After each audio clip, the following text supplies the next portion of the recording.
이번에는 책과 인생 시간입니다. 오늘 이 시간에는 옥과미술관 관장이신 최준호 관장님을 만나볼 텐데요. 무려 7년 동안 한 사람에게 푹 빠져 있었다고 합니다. 네, 그리고 그 사람은 이름은 하나지만 별명이 무려 300개나 넘는다고 합니다. 네. 과연 어떤 인물인지, 또 최준호 관장은 왜 이 사람에게 빠지게 됐는지 화면으로 확인하시죠.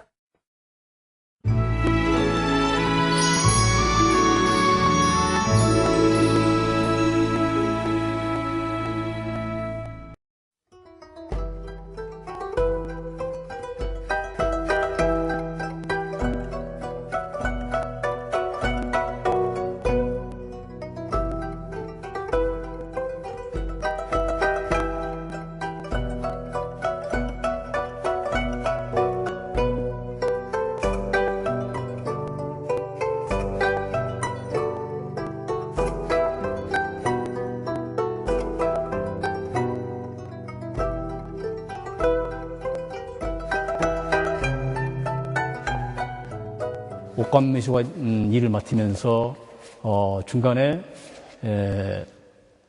원교 창암 글씨에 미치다라고 하는 책을 발간하게 됐는데, 그 책을 발간하고 나서 2005년도부터 추사에 관련된 어떤 글을 쓰기 시작했어요. 즉 그림 속이나 실제 존재하는 추사에 관련된 인장이나 인형에 관한 글을 쓰려고 원고를 쏙 써 나가기 시작했습니다. 관심 있게 본 것이, 그러면 추사의 호는 몇 개나 될까? 라고 해서 헤아려 보기 시작한 것이 6년 걸렸어요. 그래서 원래 쓰던 길에서 옆길로 세가지고 바로 이 책, 추사 명호처럼 살다라고 하는 책을 쓰게 됐는데요. 추사는 그 호라고 단순하게 얘기를 하기에는 추사에게는 너무 많은 호를 썼기 때문에, 그것을 저는 아주 포괄적인 의미로 명호라고 하는 단어를 거기다 붙여서 그 명호와 함께 어떤 각종 운을 이렇게 포함해서 쓴 그걸 말묘구라고 제가 호칭했는데요. 그 명호 속에, 말묘구 속에 들어있는 명호를 통해서 추사가 누구인가를 재조명해 봤습니다.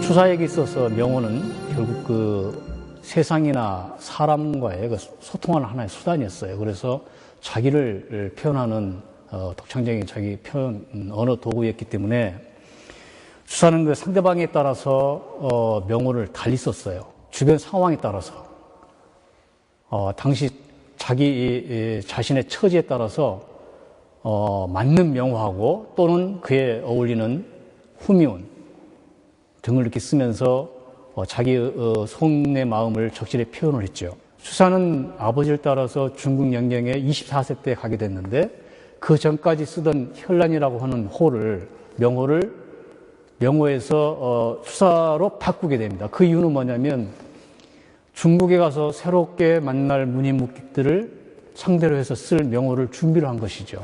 때에 따라서는 나는 국수 먹는 사람이요 하면서 단면이라고 하는 명호를 썼고요.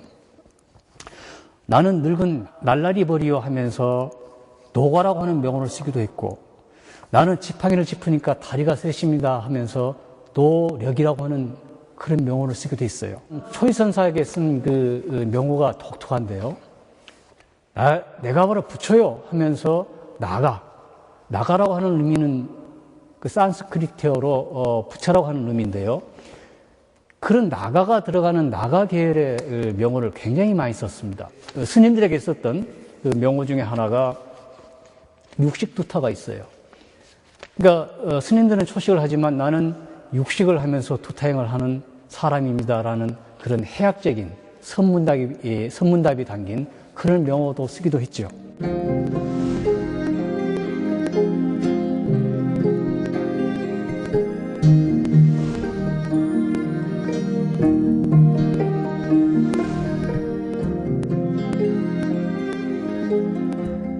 대만에서 유학을 할 때 그 논문을 썼고 논문을 쓰고 나서 이제 그걸 책으로 낸 경우가 있었는데 그 논문을 쓸 때 제가 아무래도 이제 그 한문에 대한 그 예도라든가 제가 그 구사 능력이 이제 그 본지 사람들하고는 좀 모자라기 때문에 그 제 친구한테 좀 부탁을 좀 했어요. 그래서 이제 그 랴오 신테인이라고 하는 친구인데 저보다 7살 연하인 친구입니다. 그 대만 친구가 제 논문을 많이 도와주면서 나중에 자기 논문을 포기하는 거예요. 그래서 왜 너는 너의 논문을 포기하느냐 그렇게 물어봤더니 제 논문이 굉장히 두껍고 자기 논문이 얇다는 거예요. 그래서 이제 자기는 좀 더 두껍게 쓰기 위해서 한 학기를 늦추겠다. 그렇게 해서 이제 저는 그 친구 도움을 받고 이렇게 논문을 제출하고 한국에 귀국을 하게 됐는데 저는 이제 뭐 7살 아래이기 때문에 제가 아기가 둘이었고 그 친구는 아기가 하나였는데 그래서 제가 농담 삼아 아기는 둘을 낳아야 어른이다 라고 얘기도 한 적도 있고 나중에 전화가 왔어요. 나도 이제 어른이 됐다고 그러면서 이제 아기를 둘을 봤대요. 그러면서 논문을 보내왔어요. 제 논문은 283페이지인데 그 친구 논문은 무려 738페이지예요. 그러면서 하는 얘기가 네 논문보다 더 두껍지 하는 게 이제 그 일화가 있었는데 지금 현재 국립대만예술대학에 지금 이제 교수로 이렇게 있거든요. 이제 그 친구랑 그는 학문적 그 동반자이면서 그 경쟁자인 뭐 그런 국제적인 막 그런 에피소드가 좀 있습니다.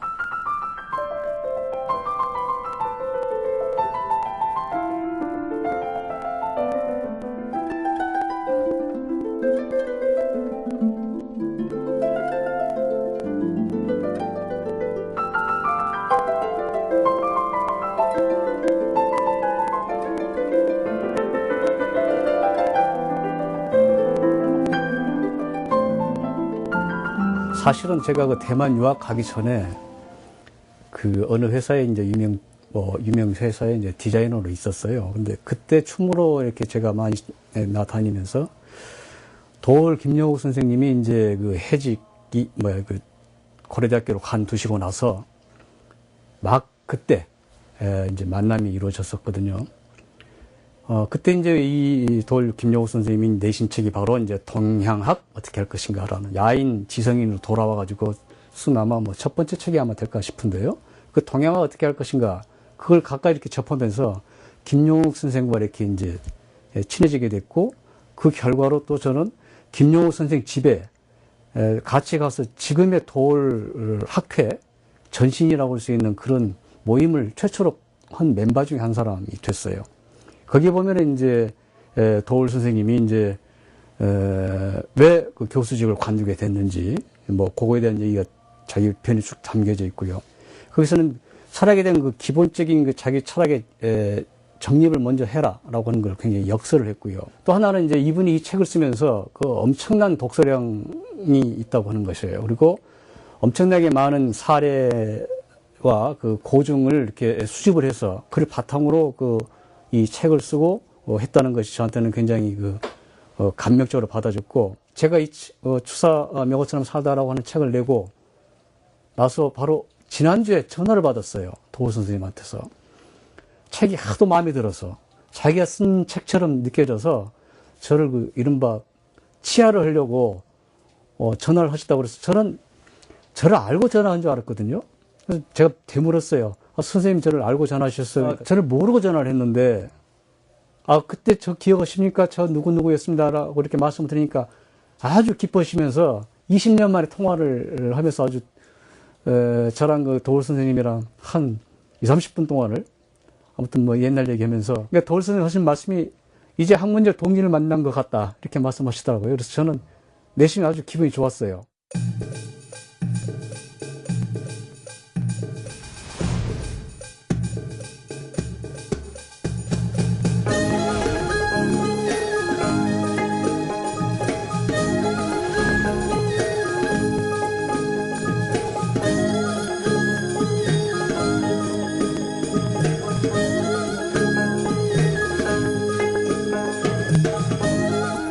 우리나라는 한문학관에 속해 있기 때문에 어차피 한문을 이렇게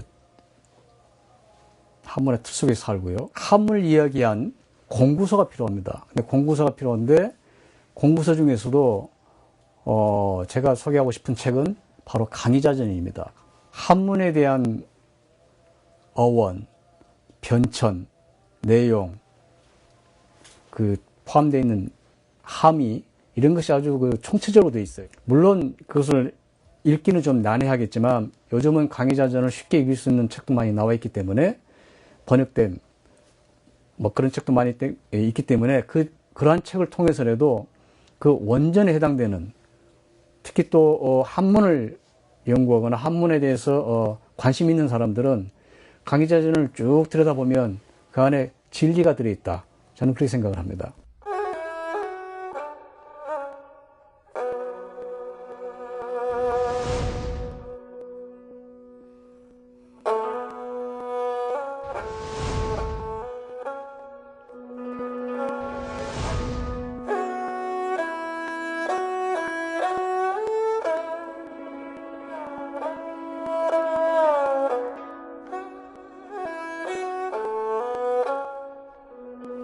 제가 드리고 싶은 얘기는 우선 우리의 근간을 알아야 된다고 생각을 합니다. 그래서 우리의 근간을 알 수 있는 독서를 해야 된다고 생각을 해요. 그러기 위해서는 고전을 많이 접해야 된다고 생각합니다. 고전에는 모든 뿌리가 되는 근간이 다 들어있고 그것을 많이 읽어서 이해하고 터득을 하게 되면 해안이 생겨요. 해안이라고 하는 것은 사물을 밝게 보는 슬기로운 눈이거든요.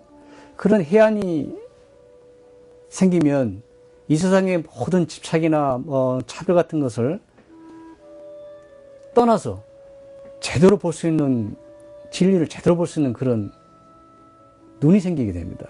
우리는 한문학관을 살기 때문에 한문에 대한 이해도를 높여가는 그런 독서도 같이 해야 된다고 생각을 합니다. 한문이 어려우면 요즘은 번역되어 있는 책도 있고 그렇기 때문에 그것을 어렵다 하지 말고 하나하나 이해를 하면은 그 우리 것을 알 수 있는 그런 정신의 그 밑거림이 돼서 결국은 본인 스스로도 정체성이 확립될 것이고 나아가서는 우리 민족의 정체성도 그로 인해서 확보가 될 것이다. 그래서 더더욱 저는 그 한문에 관한 관련이 있는 그런 독서에도 즉 고전에 대한 독서를 게을리지 않고 꾸준하게 해야 된다. 저는 그렇게 생각을 합니다. 네, 추사 김정희의 명호가 343개라는 것도 정말 대단한 거지만 그 343개 다 하나하나 의미가 담겨 있다는 거 정말 놀랍네요. 네, 맞습니다. 네. 이름은 그 사람에 대해서 많은 걸 알려주죠. 노희선 씨 이름